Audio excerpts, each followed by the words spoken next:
Okay, hello everyone, welcome back to the show. I'm Ching, and in today's video, we are going to cover pronunciation features. Okay, to be more specific, we'll cover some of the confusion about pronunciation. Then we'll talk about the features themselves, and finally, I'll leave you off with some practical activities that you can do at home in order to improve your pronunciation.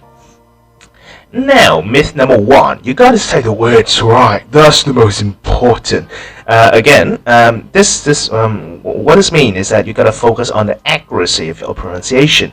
Now, although that is true to a large extent, however, accuracy is not the only thing, right?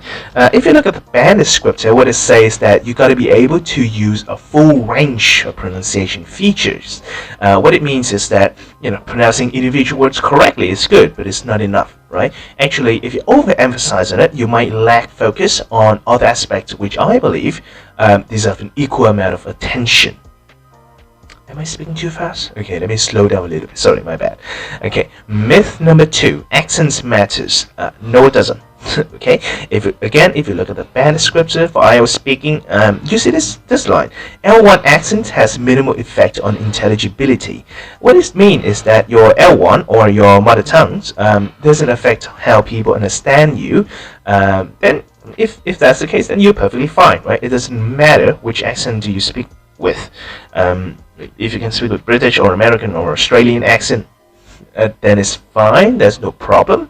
But if you cannot, if you have an accent, like an Indian accent or Thai accent, but as long as people understand you, you're fine, right? It's actually kind of unethical to judge people communication ability based on their accent. It's just not right. Okay, now let's go to the pronunciation features themselves. There are 6 of them. Number 1, accuracy, as I've mentioned. For example, a word that's worth 1,000 pounds, right? Beginner might pronounce a word that's worth 1,000 pounds. Again, accuracy is important, especially in this case. The ending sounds are very important. So make sure you get it right? But usually, in my opinion, this get covered a lot in classes, so we're not going to go over it too much.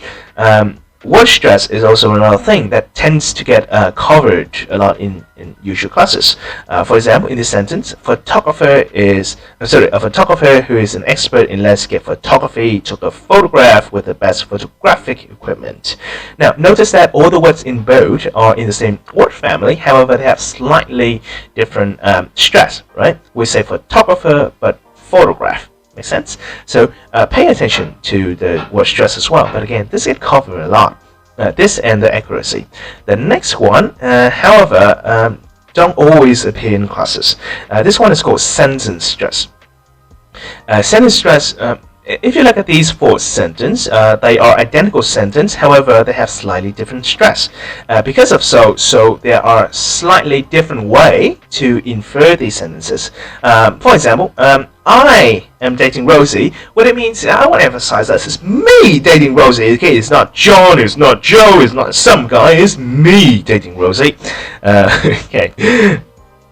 Or the last sentence, I am dating Rosie. I'm not dating Mary. I'm not dating Ross. I'm not dating some girl. I'm dating Rosie, right?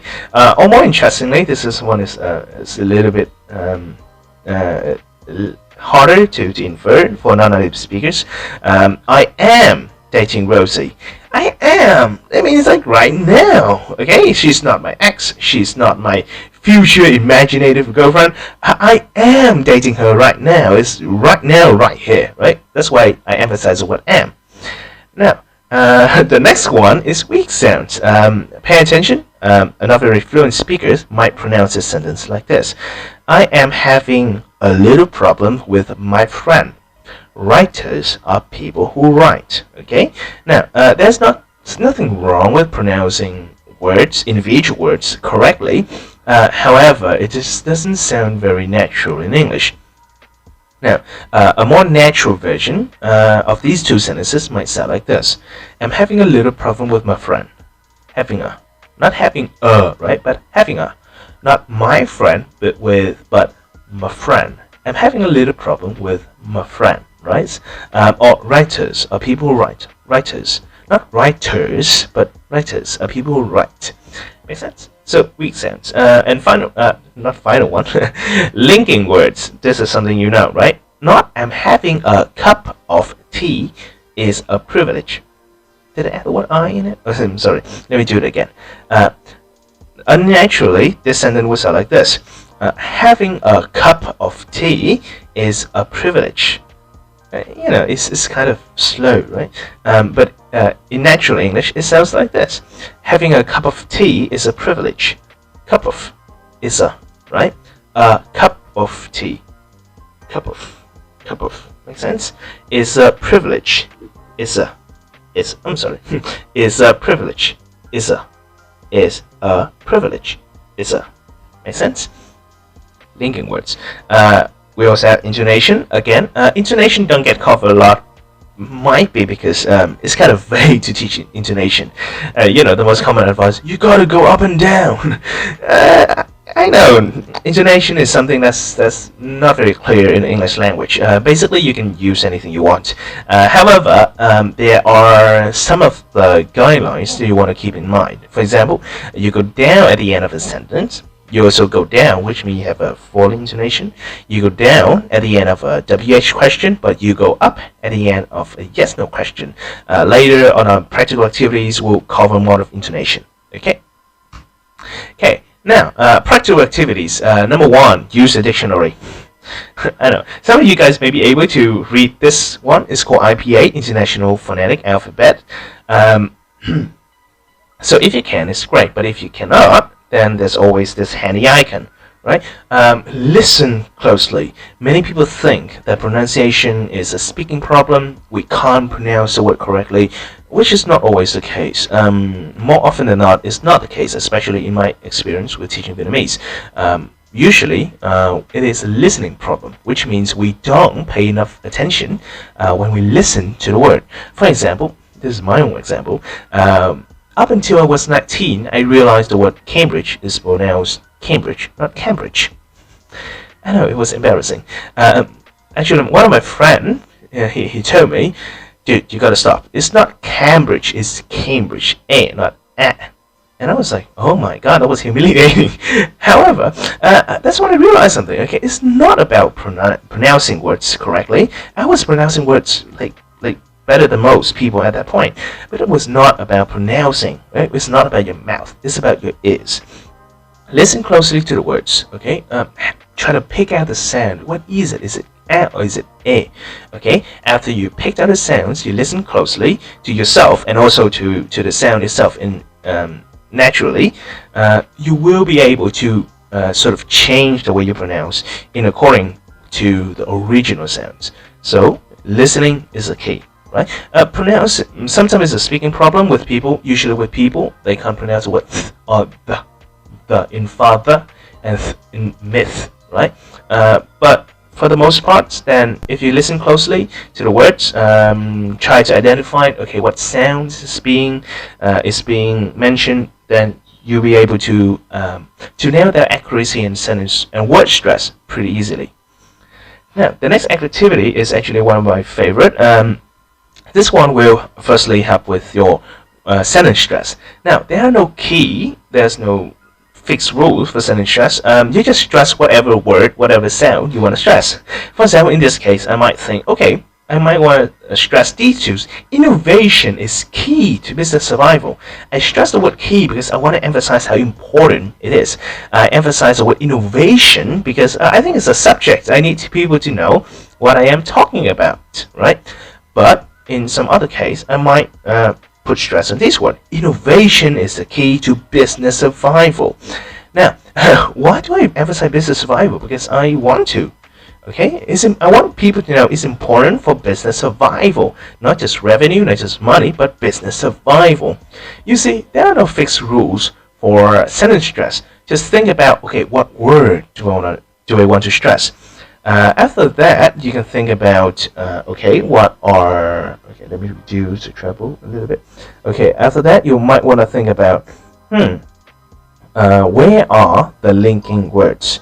For example, here we have there are, right? Have a, at all, Now, try to pick it out. One of the things that I realized is that as long as you nail the ending sounds very clearly, for example, there or at, right, or have, then the linking sounds will naturally come along. At this place, have a, we also have a weak sound, right? Have a budget. Okay.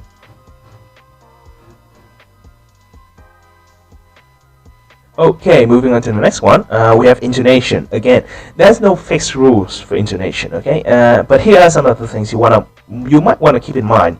For a statement, commands, WA question, you want to go down at the end of a sentence. For exclamation, like "Oh my God, you look beautiful."